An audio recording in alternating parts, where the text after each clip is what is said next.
Hey, what's up, mortals? It's FalonEcho here with a new video just for you. Welcome to part 2 of What If Deku Became an Android. I just wanted to greet you guys by just saying sit back and relax. You're in for a treat. So, we begin. Deku arrived in the UA auditorium, his excitement comparable to when he first found out about his abilities. He didn't do as well as he'd hoped on the written exam, but he was very confident in the practical. The boy, though he didn't understand how a quirk could possibly affect so much in his body, at the very least understood exactly how powerful he had become. Izuku hadn't found a seat yet. Scrambling, he saw there was a single seat left. Rushing down the steps, he slid into the chair. "Deku!" A familiar voice yelled. Deku looked to his right and saw an all-too-familiar blonde boy, Katsuki Bakugo, his longtime bully. "I thought you skipped town after I threw your notebook out. And here I was celebrating over never having to see your stupid face again. Why did you show up and ruin my day?" the aggressive teen said. Sorry, Izuku said hesitantly. He was still nervous around Bakugo. "So, did someone send you here to screw with me? Or are you just here to take up oxygen?" the bully asked. I'm stronger than I was before, Kachan, Deku said, trying to put some confidence behind his voice. "I have a quirk now," he added. Bakugo looked at him confused. "So you went crazy these last months. Wonderful. It was only a matter of time, I guess," the teen said, looking towards the still empty stage. Bakugo then felt a tap on his back. Looking towards Izuku, he was about to yell something when he noticed his longtime victim's other hand. It had a glowing ball of green energy in it. "I have a quirk," Deku said, finally managing to put some real weight behind his words. Bakugo looked at it, left speechless for a few seconds. Then he lifted his head and let out a rude laugh, getting eyes on him from all sides. "So you think that's gonna be enough to turn you from a waste of space to a hero? Forget it! You're just a stupid extra. I'd call you an obstacle, but you're not even worth the dust on my shoes, Deku," the teen yelled, sparks flying from his hands. Bakugo's quirk, Explosion, lets him detonate his sweat into powerful explosive blasts, quite fitting for his temper. Everyone in the room was looking at the two of them now. Quirk isn't the only thing I got. Deku tried to retort, but couldn't find anything to say. Before Bakugo could say anything else, a man in a black jacket with long hair spiked upwards walked onto the stage. Izuku's eyes widened. "President Mike, the voice hero! I still can't believe that every teacher at UA is a pro!" he thought, pulling out a notebook. That habit of his hadn't faded. Katsuki noticed this, scoffed at the greenette under his breath. "Welcome, everybody!" the pro hero yelled, leaving everyone in the room's ears ringing. His name of voice hero was certainly well-deserved. He explained how the practical test would function. The applicants would be put into mock urban environments, where various robots would be let loose, with each individual robot being worth 1, 2, or 3 points. A tall boy with dark blue hair and glasses enthusiastically pointed out not only that there were 4 villain models on the orientation paper, but that Izuku had been mumbling the whole time in a distracting manner. This garnered laughter from the audience. President Mike then elaborated on the 4th robot, the 0-pointer. It was more dangerous than the other 3 and was worth no points. It was an obstacle, so to speak. The contestants would be divided into various battle centers, as listed on the papers they were given. Izuku glanced towards Bakugo, attempting to see if he had ended up in the same battle center as the explosive teen. Bakugo noticed this and growled. "Don't look, I'll kill you." Though not before Izuku caught a glance of the paper. Bakugo was in Battle Center A, whereas he was in Battle Center B. President Mike finished his presentation by giving the applicants the school motto, "Go Beyond! Plus Ultra!" At that, the contestants exited the orientation room and began heading towards their respective battle centers. As Izuku walked towards Battle Center B, he began spacing out. He would finally be able to test his power, his quirk, if that's even what it was. Izuku had begun to doubt whether or not the abilities he had now could truly be considered a quirk. His whole body felt new when he had woken up, and that feeling still somewhat persisted even now, constantly reminding him of all the questions he had about himself, his family, and his power. As he was spacing out, he bumped into someone. "Hey, watch it!" the girl he bumped into said, mildly irritated. Sorry about that," Izuku said with a sheepish grin. The girl sighed and turned around, walking towards a different battle center. She had short, dark purple hair and a thin build, but Izuku was focused on her ears. The girl's earlobes were elongated, with what looked like earphone jacks on the end. Must be a hearing quirk, Izuku muttered, continuing his walk towards Battle Center B. Then he realized something. Wait, a hearing quirk, he thought. Maybe she could... Frantically, the greenette looked around, trying to find her in the crowd. As he did this, he bumped into another student. Applicant, please pay attention to the road in front of you. You appear to be a very distracted individual. I do not believe it to be safe for you to enter the trial, the boy said loudly. This caused a commotion and garnered the pair many looks. It was the same boy that had called him out for muttering in the briefing. Hey, I'm sorry, but you're kind of holding up the crowd, Izuku replied sheepishly. The boy looked around, gesturing robotically with his hands. You're right. Thank you for pointing it out. Please stay safe in the trial. I hope the prestigious UA does not have any permanent injuries associated with the entrance exam, the boy said, turning back towards Battle Center B.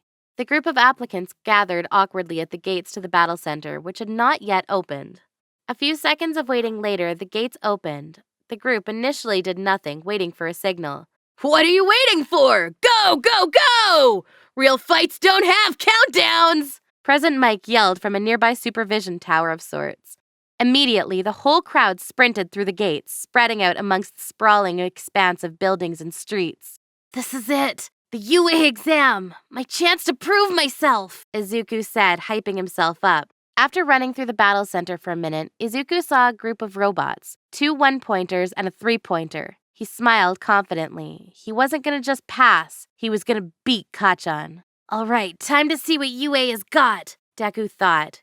He was ready. Dashing towards the bots, he decided to save the main destructive force of his quirk, the energy attacks, for when they were absolutely necessary. They were loud and bright and could attract unwanted attention from other participants. But this didn't mean he couldn't fight. Energy wasn't the only thing he found himself possessing after he woke up. Superhuman levels of strength, speed, and agility were all included as well, not to mention his reaction times. Physically, he was on another level entirely to most people. The 3-pointer tried to pounce on him mid-dash. He changed course and slid beneath it, grabbing it from the bottom. He tossed it with little difficulty towards one of the 1-pointers, before getting back up on his feet and charging the 3rd bot. It met him in stride and tried to deliver a punch with its mechanical arm. Deku dodged with ease and hammered it with a barrage of his own high-powered punches. The robot was destroyed. Izuku looked down at his hands. Why are the bots so weak? Deku wondered genuinely. Despite his strength, he had expected a challenge from the best hero school in Japan.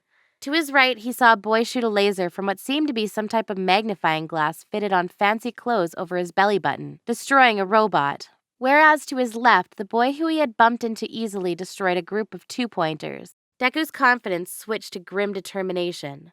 I'm not the only strong one here. These guys all have a dream of becoming a hero, and they're all strong opponents. I can't get cocky. With that in mind, the boy rushed through the battle center. He encountered another 2 groups of robots, which he dispatched without any trouble. As he quickly disposed of a 2-pointer, a familiar face crossed him. It was the boy he'd bumped into, the one who'd made a scene during the briefing. That robot would have let me reach 40 points, the boy said, stopping for a second. Izuku noticed what seemed like engines on his calves. You are a lot stronger than you seem, he added before running down the street. Deku was shocked. Engines on his body? Is he related to the pro hero Ingenium? The greenette thought. Then something else clicked in his mind. 40 points? I'm barely at 20! Izuku thought. Looking at his surroundings, he grit his teeth and made a plan. If he was going to win this, he would have to go all out. No sense to keep low. If he wanted to beat someone as powerful as Kachan in points, he would need to use his full power. Scanning his surroundings, the boy noticed a tall building, towering over the majority of the battle center. Izuku rushed towards it, heading straight towards where the staircase should be located, smashing through the wall with a quick kick. Sure enough, his prediction was accurate, and he found himself staring at a long flight of stairs, though he didn't expect to run up them normally. With a running start, he leaped up, jumping directly from each platform to the next without stepping on a single stair. Before long, he made it to the roof. Perfect, I can see so much from here. Now for the next step, he thought, quickly identifying a group of 3 2-pointers, a high-point combination. Izuku raised his right hand, palm facing in the general direction of the group of robots. Let's see if this'll work. Izuku said as he aimed his palm more precisely. Regardless, the group was 100 meters from him at least.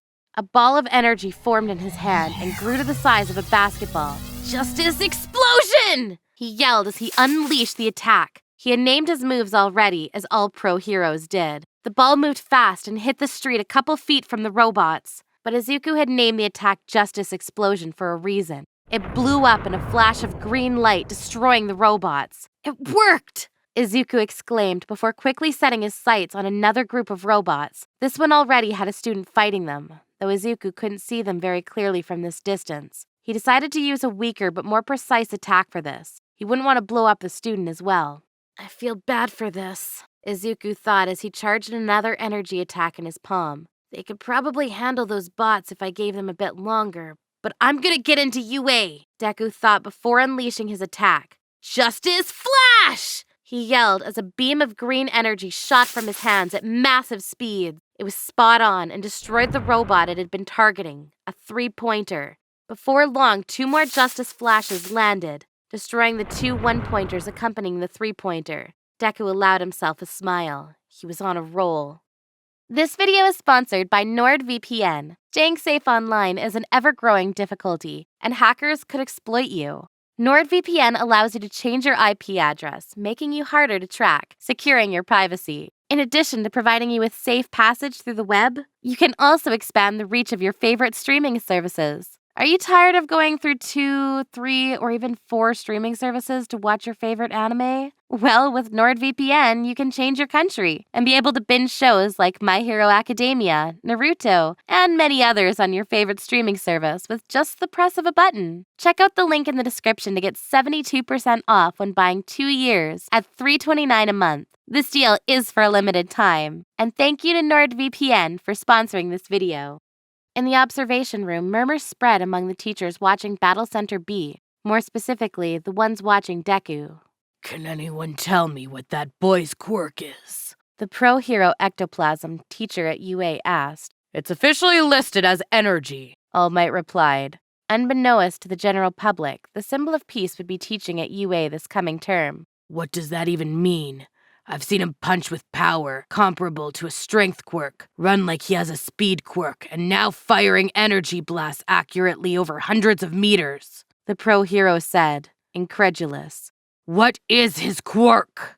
This boy is a curious one. I don't think there's any doubt that he will be making it in. Not only does he show immense power, but his analytical abilities and knowledge of the depth of his power seem very impressive. A strange little man asked. He seemed to be a combination of a bear, a dog, and a mouse. Principal Nezu, from what I can see, this boy must have multiple quirks. All Might started, deadly serious. And that should not be possible. There must be something behind his power. For all we know, it is... The number 1 hero started ominously. Oh dear, I see what you're referring to. But regardless, we cannot come to such hasty conclusions without first interacting with the boy, the principal replied. All Might sighed. I guess you're right. Now, I must leave. I have a meeting with a student, All Might said before dashing out of the room. At this point, most of the eyes were focused on Izuku. Nezu chuckled. I think it's about time for us to let it out, Nezu said before hitting a red button on the control panel before him. Let's see how they deal with it. From a building outside Battle Center B, Dr. Giro watched the trial within it with great interest. The boy was an absolute success, the old man said to another man standing beside him. The man was quite unique, dressed like a bartender, his entire body seemingly made of smoke, adorned with 2 yellow slit-like eyes. Indeed, he doesn't even know he's an android. This is a great feat, the man responded. In fact, I've been meaning to ask, how did you even accomplish this? Can he not tell he is mechanical? The smoke man continued. Well, Kirogiri, you seem to have misunderstood something. The boy is far more advanced than I in that he possesses very few mechanical parts. What I did was reconstruct his organic material, though he is not completely devoid of mechanics. What with his power core and a few internal add-ons, I doubt he will ever find out about those on his own. The doctor explained to the smoky man. How do you intend to control him? From what is visible to me, he seems to be entirely free of outside mental influence, Kirigiri said. Control comes with the price of power. Not only power in the literal sense, but power in the mind. This boy is able to analyze and strategize around any quirk you throw at him. To take that away would only hurt our cause, although I have set some mental triggers of sorts. Jiro replied. I see. That makes me that much happier that a mind such as your own would join us, Doctor. Kirigiri said. Dr. Jiro chuckled dryly. I will not help you kill All Might so soon. In fact, I doubt that even with the creature you have concocted, you will be able to end the hero's life. That thing cannot even compare to the Red Ribbon robots of old, and All Might destroyed those with ease. Jiro replied. You overestimate the man. He is not who he once was. Kirigiri replied simply. Jiro chuckled. Be that as it may, I can tell you now that you will not succeed, though my plan for our attack will, I believe, succeed quite well, Jiro said. After all, Garon's intel has not failed me thus far, and I doubt this will be the exception. Back in the battle center, a contestant was struggling with a few robots. Though her quirk was more than capable of dispatching them, Uraraka had gotten quite tired from the exam as a whole. The running and the amount she had to use her quirk had worn her down. The short brunette was currently hiding behind a piece of rubble from a nearby building, trying to catch her breath. Get yourself together, she told herself, breathing heavily. Stealing her nerves, the applicant leaped back over the rubble, ready to attack the robots. She touched a nearby piece of large rubble. Her quirk, zero gravity, lets her make anything she touches float as if in zero gravity. She charged forward, using the rubble as a shield before tossing it above one of the robots and getting behind cover. Once in position, she released her quirk. There we go, she said as she heard the sound of a robot being crushed. Peeking out from behind the rubble, she saw that her rock had destroyed a one-pointer. Sighing, she ducked back behind cover. I need to charge them, she thought. Hit the robots directly and lift them for a while before dropping them from a height where they'll break. I've been doing that all exam, but I don't think I'll be able to move fast enough to dodge them while I get close. I'm too drained. The girl grit her teeth. But I have to do this. Leaping out from her hiding spot, Ochako grit her teeth as she stumbled a bit, sprinting towards the robots. They noticed her, and one of them went on the offensive. She tried to get out of the way of the attack, but her leg caught on some debris and she tripped. Bracing for impact from the strike she knew would inevitably hit her. Suddenly, a beam of green energy shot from somewhere, destroying the robot. A few seconds later, and another beam destroying another robot. Who's doing that? She asked aloud. The confused girl looked around, trying to find the source of the energy beams. She noticed a relatively high tower and what seemed like a contestant atop it. It's gotta be them, she said. Her theory was confirmed as she saw flashes of green come from the figure atop the building. That guy's insane! I can't even compare, she thought. The girl made a mental note to find out whoever was on there so she could thank them. After all, the green beam had saved her. The girl stayed hidden behind the rubble, hoping to catch her breath for a bit. I can't stay here. I need more points, she said to herself, breathing heavily. After a few seconds, she managed to get herself up and stumbled away from the street she was on, moving towards the loud metallic sounds of the robots. She hoped for a three-pointer on the next turn. Instead, what greeted her was a monstrosity of a machine like she had never seen before. Higher than the buildings surrounding them, a huge enemy robot loomed over. She shuddered. The zero-pointer! Wasting no time, she turned tail and ran. Present Mike's voice yelling, 2 minutes remaining! Only motivated her further. As she was running away, exhaustion finally caught up to her. She tripped on some debris and fell forward, landing flat on her face, as a piece of rubble from a damaged building fell on her leg, crushing it and leaving her trapped beneath it. Faster! That was the only thought in Izuku Midoriya's mind as he raced from rooftop to rooftop, trying to reach the huge robot in the distance. Sure, on paper, that thing was a zero-pointer obstacle, but it was the most destructive out of any robot they had put out so far. And a hero protects people from danger! Deku was going to reach that thing and destroy it. It would take more than a Justice Flash from afar. He would need to get closer and use the strongest attack he'd been able to muster from his short time training. Before long, Izuku was on a rooftop a few meters away from the robot. Step 1, get its attention. The boy raised his palm and fired a Justice Explosion to get the huge bot's attention. Sure enough, the machine turned its multi-eyed rectangular head section to face the greenette. Step 2, Blow it up! All his life, Izuku had wanted to be a hero that saved people, that protected them from any threat that arose. And now, for the first time in his life, he truly felt like that was what he was doing. I'm gonna be a hero, he thought. And this time, no negative thoughts came to intrude on his determination. He wasn't the same boy he was 10 months ago. In Izuku's hands, an energy ball the size of a yoga ball was charging and growing. He pushed his hands out and yelled loud enough for the students on the ground to hear. Justice Cannon! A huge beam of energy shot from the ball between Izuku's hands. He aimed it at the bot's midsection, thinking that the head section was likely not the most vulnerable, due to it being a building-sized robot and not a human.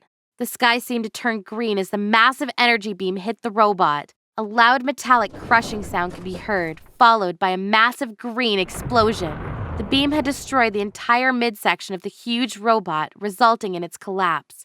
Pieces of the machine started raining down on the street below. Izuku looked down, about to feel good about himself, when he noticed a girl stuck under some rubble. A flying piece of debris was on a collision course with her head. Without hesitation, Izuku fired a Justice Flash at the debris. As the beam left his hand, the applicant realized his horrible mistake. The beam pierced through a small piece of metal, destroying it, and kept going. Izuku looked straight into the eyes of the scared, confused girl as his beam hit her right in the face. Thank you all for indulging yourself in all this information thus far. I hope you enjoyed it. Now, there are a few more things that I'd like to go over before the video ends. Firstly, I'd like to thank our patrons, BD Flames, Ethan Davis, Terry Chills, Shifter Mealies, Adam Dagil, Zill, Zavbeat03, and Joshua Phelps. Secondly, I'd also like to thank all of our YouTube members, Toya Costa, Rob the King, SithLord906, CF2364 and Knuckles, Remu Tempest, Angel Juarez, Donald C. Stewart, Bryant Greer, and Demonized Fox. Thirdly, if you're in the mood for some great storytelling, We the Celestials has you covered. Our We the Celestials, My Hero Academia, and Naruto What If channels retell the stories of their namesakes animes with a twist. Check it out if you're interested. And fourthly, on behalf of We the Celestials, I'd like to thank everyone involved in today's excellent content production. Their details can be found in the description below. Lastly, if you're interested in what we do here at We the Celestials, I'd like to extend an invitation to join the team. The only caveat is that we only accept members from 16 years or older to join our crew. You can sign up for whichever category fulfills your interest by joining the recruitment Discord using the link in the description below. We're always looking for members to join us. Well, that's it from us for today's video, so thank you all for watching and have a great day.